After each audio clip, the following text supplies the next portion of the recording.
You can't download a discipline. Yes, in this internet world, we can download anything and everything except maybe our parents' love and our wife's love and our children's love. This love and affection, like discipline, they are all finer skills. These type of finer skills we will not be able to download. But there are many apps through which we can learn technology, we can learn languages, singing, cooking, a lot of things we can learn by downloading many apps and practicing it. That is also necessary. But these finer skills like love, discipline, all those things, we will not be able to download. We have to practice. There are two things, theory and practice. Even some self-help book might teach us on how to be disciplined. But unless we practice it, we will not be able to master that art of discipline. There is a concept called servant master. Unless we discipline ourselves to be a servant, we cannot be master to others. This is very, very important. Discipline molds us to a very good personality. When we are disciplined in our activities, others will automatically start respecting us because our actions speak louder than our words. This discipline could be in any activity. For example, for this speaking in English, I am very much disciplined in attending this TT speakers forum in internet, in Zoom. And I am practicing that. That type of discipline, I am sure that will definitely make me to be a better speaker. This discipline is coming only by practice. Otherwise, I look at all those TT groups, and if I am not able to attend even a single Zoom meeting or even a single topic which is given in these forums, I will not be able to master that, right? So that discipline is helping me. In this same manner, any arts, if you want to master, let us have the discipline in our life to make us a good citizen as well. All the best. Whatever comes to my mind after seeing this small token with a name MJT printer on that is that it could be a tea token issued at a tea shop called MJT shop. But personally, I like coffee more than tea. And my favorite coffee shop is a Starbucks coffee shop. When I went to New York City long back, I went to this Starbucks coffee shop first time along with my friends. People sitting inside that in the corners and working on computer and sipping coffee. That gave me a very, very different type of experience, very cool. And that aroma coming out of those coffee machines with those coffee nuts getting grinded. And that made me to become coffee fan and Starbucks coffee fan specifically. Even after returning here, whenever we go to any mall, my kids, they have the habit of taking me to the Starbucks coffee stall first. And our journey inside the mall starts only after spending some time in that Starbucks coffee shop. Of course, I'm not against tea. When I went to Kunu to meet my relatives, they took me to tea plantations and they made me to taste different varieties of tea. Yes, of course, that there's a different taste, but I like coffee better than tea. The nut better than leaf, perhaps. Taste differs. Definitely, many of our friends here might have given speeches on this tea. But I took this opportunity to talk about coffee instead of tea, even though the main subject in that picture is tea. Overall, thanks for this opportunity to get back to my New York days of going to that Starbucks coffee shop first time.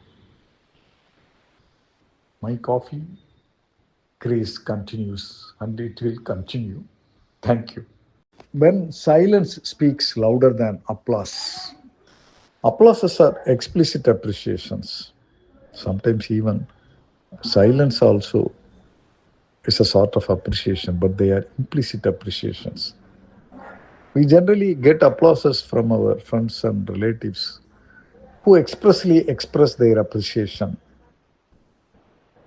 And those applauses are only one time incidents and they will fade away. They will also forget that. But these type of silent appreciations which we get from our close friends and relatives like our parents, just a pat on our back, just a smile on their face while listening to our achievements. That is very, very effective. That is implicit appreciation. That stays forever.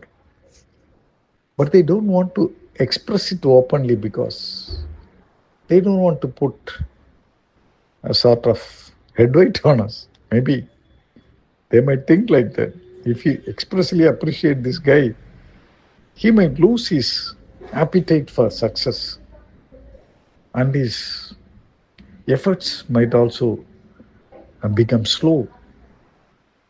That is the thought of many of our close relatives like parents.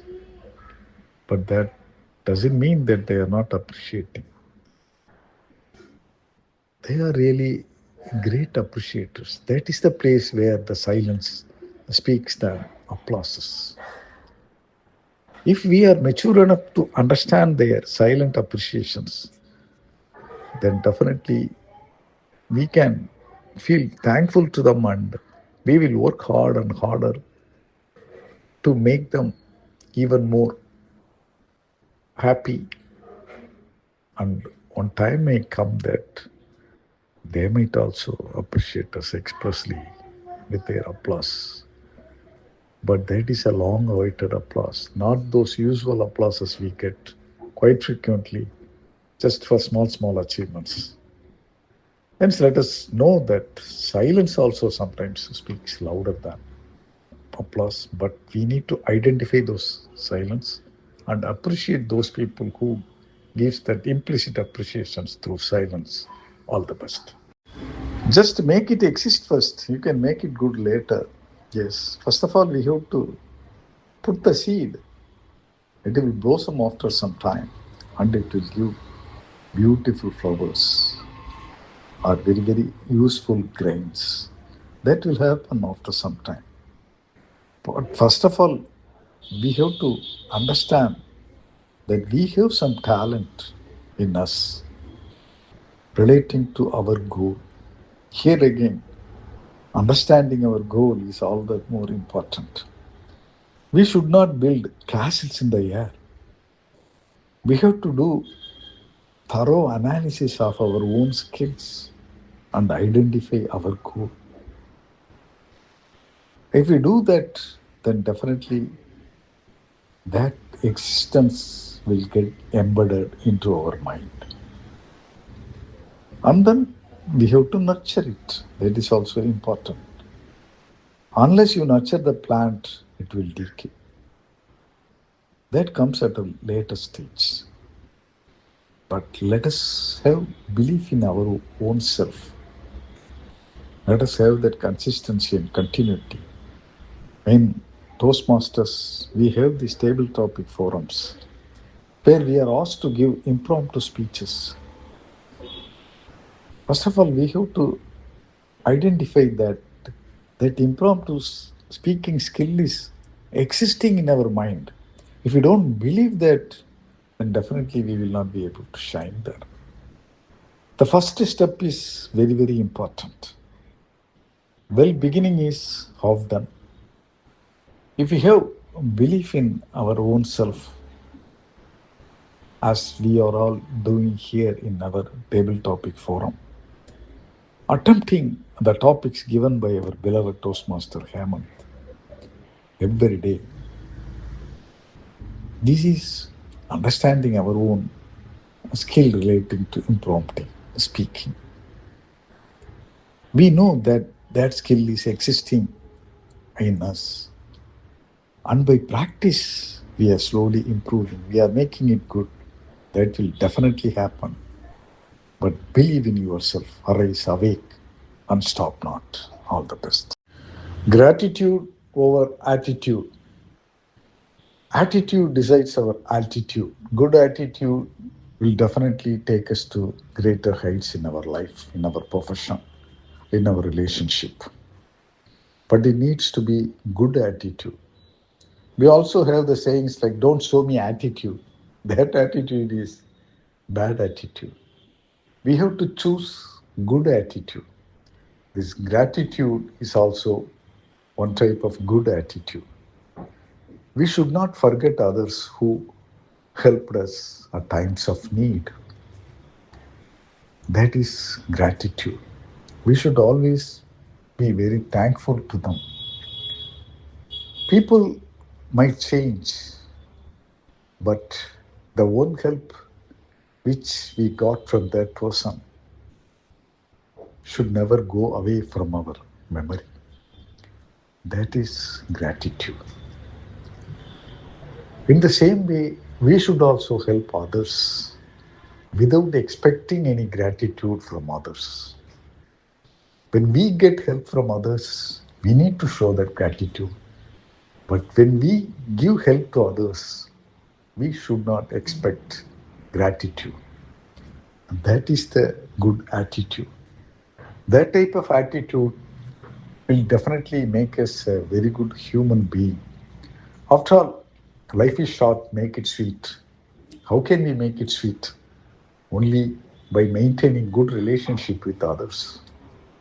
That is possible if we don't have any envy or greed or lust against other, but only good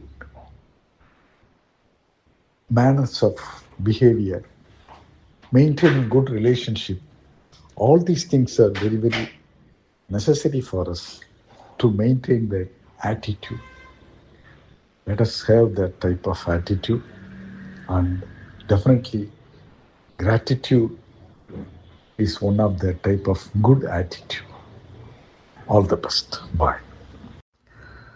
I am evaluating the speech given by our Toastmaster Nagarajan on communication.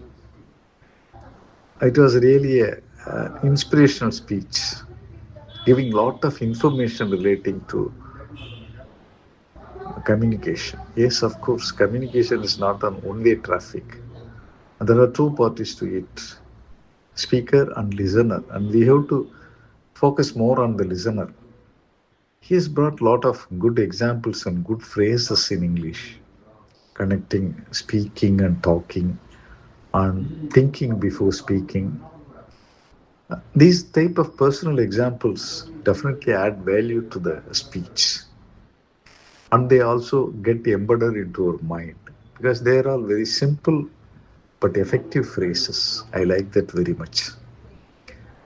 Coming to recommendation, I could see that he used a few fillers like so, but quite often. Maybe a little bit of more practice will definitely help him to avoid filler words. Otherwise, I enjoyed the speech very much.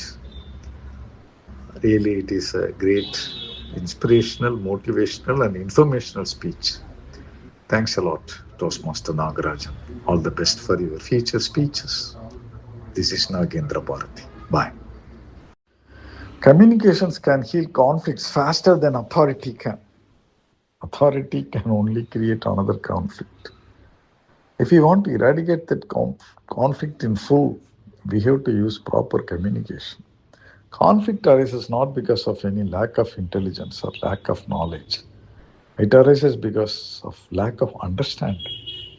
This understanding can be created only through affectionate communication, not through showing our authority.